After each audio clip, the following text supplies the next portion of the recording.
ಚಿಕ್ಕಪೇಟೆ ಅಂದರೆ ಯಾರಿಗೆ ಗೊತ್ತಿಲ್ಲ ಹೇಳಿ? ಕರ್ನಾಟಕದ ಪ್ರತಿಯೊಬ್ಬರಿಗೂ ಚಿಕ್ಕಪೇಟೆ ಅಂದರೆ ಎಲ್ರಿಗೂ ಗೊತ್ತು. ಆದರೆ ಅಂಥ ಚಿಕ್ಕಪೇಟೆಯಲ್ಲಿ ಎಷ್ಟು ಮಟ್ಟಕ್ಕೆ ಸೇಫ್ಟಿ ಇದೆ ಅಂಗಡಿಗಳು? ಯಾಕೆಂದರೆ ನೋಡಿ, ಮತ್ತೆ ಅಗ್ನಿ ಅವಘಡ ಸಂಭವಿಸಿದೆ. ಅಲ್ಲಿ ಒಂದಷ್ಟು ಅಂಗಡಿಗಳು ಧಗಧಗ ಅಂತ ಹತ್ಕೊಂಡು ಉದ್ದಿದೆ. ಬ್ಯಾಟ್ರಿ ಶಾಪು, ಹಾರ್ಡ್ವೇರ್ ಶಾಪು ಬೆಂಕಿಗಾಹುತಿಯಾಗಿದೆ. ಸುತ್ತಲೂ ದಟ್ಟವಾದಂಥ ಹೊಗೆ ಆವರಿಸ್ಕೊಂಡಿದೆ. ಬೆಂಕಿ ನಂದಿಸೋದಕ್ಕೆ ಸರ್ಕಸ್ ಮಾಡ್ತಾ ಇದ್ದಾರೆ. ಅಕ್ಕಪಕ್ಕದ ಅಂಗಡಿಗಳಿಗೂ ಕೂಡ ಬೆಂಕಿ ವ್ಯಾಪಿಸಿರೋದ್ರಿಂದ ಅಲ್ಲಿ ಪರದಾಡುವಂಥ ಸ್ಥಿತಿ ಎದುರಾಗಿದೆ. ಬೆಳಗ್ಗೆಯಿಂದ ಅಂಗಡಿಗಳು ಹೊತ್ತಿ ಉರಿತಾ ಇದ್ದಾವೆ. ಅಲ್ಲಿ ಎಲ್ಲವೂ ಕೂಡ ಅಂಟ್ಕೊಂಡಿದ್ದಾವೆ ಅಂಗಡಿಗಳು. 5 ಅಗ್ನಿಶಾಮಕ ವಾಹನಗಳು ಬೆಂಕಿ ನಂದಿಸೋ ಕಾರ್ಯ ಮಾಡ್ತಾ ಇರೋದು. ಆಕ್ಸಿಜನ್ ಬಳಸಿ ಬೆಂಕಿ ನಂದಿಸೋ ಕಾರ್ಯಾಚರಣೆ ನಡೀತಾ ಇದೆ.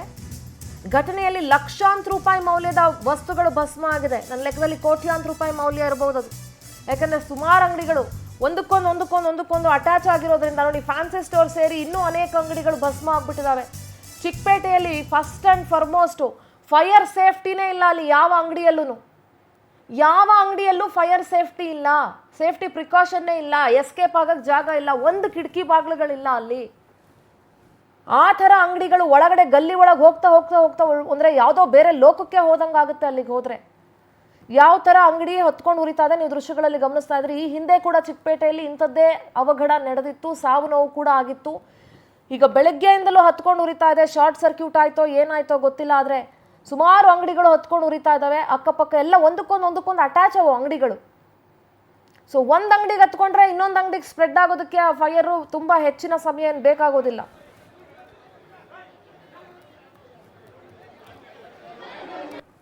ಏಳುವರೆಗೆ ಫೈರ್ ಆಯ್ತು ಒಂದು ಅಂಗಡಿ. ಲೇಡೀಸ್ ಕ್ಲಿಪ್ ಮತ್ತೆ ಹಾರ್ಡ್ವೇರ್ ಅಂಗಡಿ ಇದೆ ಒಳಗಡೆ. ಒಂದು ಅಂಗಡಿಗೆ ಆಯ್ತು, ಫೈರ್ ಆಫ್ ಮಾಡಿದ್ರು. ಮತ್ತೆ ಮೇಲೆ ಹೀಟ್ಗೆ ಮೇಲೊಂದು ಅಂಗಡಿಯನ್ನು ಕೊಟ್ಟಿದ್ದೆ. ಮೇಲೆ ಎಲ್ಲ ಫುಲ್ ಸೆಂಟ್ ಅಂಗಡಿ, ಪರ್ಫ್ಯೂಮ್ ಅಂಗಡಿ ಫುಲ್ಲು. ಅದೆಲ್ಲ ಪ್ಲಾಸ್ಟಿಕ್ ಇರೋ ಸ್ವಲ್ಪ, ಅದಕ್ಕೆ ದೂರ ಅನ್ಕೊಂಡಿದ್ದೆ. ಬೆಳಿಗ್ಗೆ 7ವರೆಗೆ ಅನ್ಕೊಂಡಿರೋದು ಸರ್. ಆಗಿರುತ್ತೆ, ಒಂದು 5-6 ಆಗಿರುತ್ತೆ ಸರ್.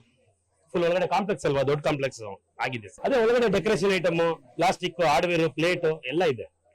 ಎಲ್ಲ ಐಟಮ್ ಇದೆ ಆಗಿರೋದು. ನನ್ಗೆ ಗೊತ್ತಿ ಹೋಗಿ ದಾಟಿ ಒಂದು 2 ಹೋಗಿ 2 ಕೋಟಿ 2.5 ಕೋಟಿ ಮೇಲೆ ಹೋಗಿದೆ. ಹೌದು ಸರ್. ಇದೆ ವಾಚ್ಮನ್ ಇದ್ದಾರೆ, ಮುರುಘಾ ಅಂತ ಇದ್ದಾರೆ ವಾಚ್ಮನ್. ಅವ್ರು ಬಂದವ್ರ ಕೆಳಗೆ ಆಲ್ರೆಡಿ.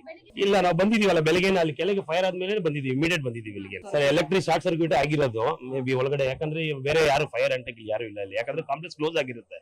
ಮತ್ತೆ ಹಿಂಗೆ ಆಗುತ್ತೆ ಅಂತ ಅಷ್ಟೇ. ಕ್ಯಾಮ್ರಾ ಇದೆ ಒಳಗಡೆ, ಕ್ಯಾಮ್ರಾದಲ್ಲಿ ಸರ್. ಆಕ್ಚುಲಿ ವೈರೇ ಫಸ್ಟ್ ಅನ್ಕೊಂಡಿದ್ದು, ಅಲ್ಲಿ ಕಾಂಪ್ಲೆಕ್ಸ್ ಕೂಡ ವೈರ್ ಇತ್ತಲ್ಲ, ಅದು ಅನ್ಕೊಂಡಿತ್ತು ಫಸ್ಟ್. ಅದರಿಂದ ಆಗಿರ್ಬೋದಲ್ಲ ಶಾರ್ಟ್ ಸರ್ಕ್ಯೂಟ್. ಬೆಳಗ್ಗೆ 7ವರೆಗೆ ಫೈರ್ ಆಯ್ತು ಒಂದು ಅಂಗಡಿ. ಲೇಡೀಸ್ ಕ್ಲಿಪ್ ಮತ್ತೆ ಹಾರ್ಡ್ವೇರ್ ಅಂಗಡಿ ಇದೆ ಒಳಗಡೆ. ಒಂದು ಅಂಗಡಿ ನೋಡಿ, ಚಿಕ್ಕಪೇಟೆಯಲ್ಲಿ ನೀವೆಲ್ಲರೂ ಗಮನಿಸಿರ್ತೀರಿ. ತುಂಬ ಜನ ಶಾಪಿಂಗ್ಗೆ ಅಂತ ಚಿಕ್ಕಪೇಟೆಗೆ ಹೋಗಿರ್ತೀರಿ. ಅಲ್ಲಿ ಯಾವ ಥರ ಅಂಗಡಿಗಳ ಪರಿಸ್ಥಿತಿ ಇದೆ ಅನ್ನೋದು ನೀವೇ ಗೊತ್ತಿದ್ರಿ. ಎಲ್ಲೋ ದೊಡ್ಡ ಅಂಗಡಿಗಳಿಗೆ ಫೈರ್ ಸೇಫ್ಟಿ ಇರ್ಬೋದು, ಆದರೆ ಇಲ್ಲೆಲ್ಲೂ ಫೈರ್ ಸೇಫ್ಟಿ ಮೆಷರ್ಸ್ ಯಾವ ಅಂಗಡಿಯಲ್ಲೂ ತಗೊಂಡಿಲ್ಲ. ಅಂಥ ಪರಿಸ್ಥಿತಿಯಲ್ಲಿರುವಂಥ ಚಿಕ್ಕಪೇಟೆ ಅಂಗಡಿಗಳ ಪರಿಸ್ಥಿತಿ, ಅಲ್ಲಿ ಯಾರು ಕೂಡ ಗಮನನೂ ಹರಿಸಲ್ಲ. ಯಾವುದಾದ್ರೂ ಒಂದು ಅಂಗಡಿಗೆ ಒಂದು ಚೂರು ಬೆಂಕಿ ಕಿಡಿ ತಗಳ್ತು ಅಂತಂದರೆ ಅದು ಮತ್ತಷ್ಟು ಅಂಗಡಿಗಳಿಗೆ ಸ್ಪ್ರೆಡ್ ಆಗೋದಕ್ಕೆ ಯಾವುದೇ ರೀತಿಯಾದಂಥ ಹೆಚ್ಚಿನ ಸಮಯಾವಕಾಶವನ್ನು ತಗೊಳ್ಳಲ್ಲ. ಇನ್ನು ಅಂಗಡಿ ಒಳಗಡೆ ಬೇರೆ ಬೇರೆ ರೀತಿಯಾದಂಥ ವಸ್ತುಗಳಿರುತ್ತೆ, ಅದೆಲ್ಲವೂ ಕೂಡ ಸುಟ್ಟು ಭಸ್ಮ ಆಗಿದೆ. ಯಾರಾದರೂ ಅಲ್ಲಿ ಇರುವಂಥ ಸಂದರ್ಭದಲ್ಲಿ ಆಗ್ಬಿಟ್ಟಿದ್ರಂತೂ ಅದು ಇನ್ನೂ ದೊಡ್ಡ ದುರಂತ ಆಗ್ತಾ ಇತ್ತು. ಬೆಳಗ್ಗಿನಿಂದಲೂ ಕೂಡ ಅಂಗಡಿಗಳು ಹೊತ್ತಿ ಉರಿತಾ ಇದ್ದಾವೆ. ಅದನ್ನು ಆರಿಸೋದಕ್ಕೆ ಸುಮಾರು 5 ಅಗ್ನಿಶಾಮಕ ವಾಹನಗಳಿಂದ ಕಾರ್ಯಾಚರಣೆಯನ್ನು ಮಾಡಲಾಗ್ತಾ ಇದೆ. ಇದ್ರ ಬಗ್ಗೆ ಏನಾದರೂ ಗಮನ ಹರಿಸಲೇಬೇಕಾಗುತ್ತೆ. ನಮ್ಮ ಪ್ರತಿನಿಧಿ ವೆಂಕಟೇಶ್ ದೂರವಾಣಿ ಸಂಪರ್ಕದಲ್ಲಿ ಜಾಯ್ನ್ ಆಗ್ತಾ ಇದ್ದಾರೆ. ವೆಂಕಟೇಶ್, ಚಿಕ್ಕಪೇಟೆಯಲ್ಲಿ ಇದೆ ಮೊದಲೇನಲ್ಲ ಈ ರೀತಿಯಾದಂತಹ ಬೆಂಕಿ ಅವಘಡ ನಡೆದಿರೋದು. ಈ ಹಿಂದೆ ಒಂದ್ಸಲ ಅವೆನ್ಯೂ ರೋಡಲ್ಲೂ ಆಗಿತ್ತು. ಸೊ ಈಗ ಚಿಕ್ಕಪೇಟೆಯಲ್ಲಿ ಈ ರೀತಿ ಬೆಂಕಿ ಅವಘಡ ಸಂಭವಿಸಿದೆ. ಸುಮಾರು ಎಷ್ಟು ಅಂಗಡಿಗಳು ಭಸ್ಮ ಆಗಿದೆ ಮತ್ತು ಅಲ್ಲಿನ ಪರಿಸ್ಥಿತಿ ಹೇಗಿದೆ? ಪೊಲೀಸ್ ಏನು ಹೇಳ್ತಾ ಇದ್ದಾರೆ ಮತ್ತು ಬೇರೆ ರೀತಿ ಏನಾದರೂ ಸಮಸ್ಯೆಗಳು ಉಂಟಾಗಿದೆಯಾ, ಹೇಗೆ ವೆಂಕಟೇಶ್?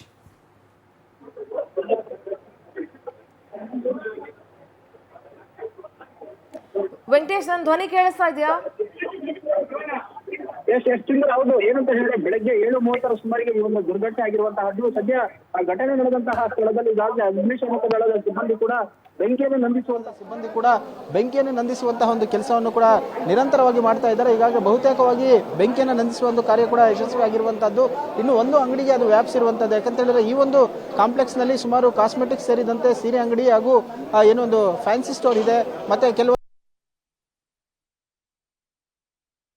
ಪವರ್ ಟಿವಿಯಲ್ಲಿ ನೇರ ದೃಶ್ಯಾವಳಿಗಳನ್ನ ನೀವೀಗ ಗಮನಿಸ್ತಾ ಇದ್ದೀರಾ. You are watching live visuals. ಸದ್ಯದ ಪರಿಸ್ಥಿತಿ ಇನ್ನೂ ಕೂಡ ಅಲ್ಲಿ ಬೆಂಕಿ ಸಂಪೂರ್ಣವಾಗಿ ನಂದಿಸೋದಕ್ಕಾಗಿಲ್ಲ. ಅಗ್ನಿಶಾಮಕ ದಳ ಸಿಬ್ಬಂದಿ ಕೂಡ ಹರಸಾಹಸವನ್ನ ಪಡ್ತಾ ಇದ್ದಾರೆ. ಯಾಕೆಂದ್ರೆ ಸಿಕ್ಕಾಪಟ್ಟೆ ಬೆಂಕಿಯ ಪ್ರಮಾಣ ಹೆಚ್ಚಾಗಿದೆ. ಬೆಂಕಿ ಒಂದು ಅಂಗಡಿಯಿಂದ ಒಂದು ಅಂಗಡಿಗೆ ಸ್ಪ್ರೆಡ್ ಆಗ್ತಾನೆ ಇದೆ.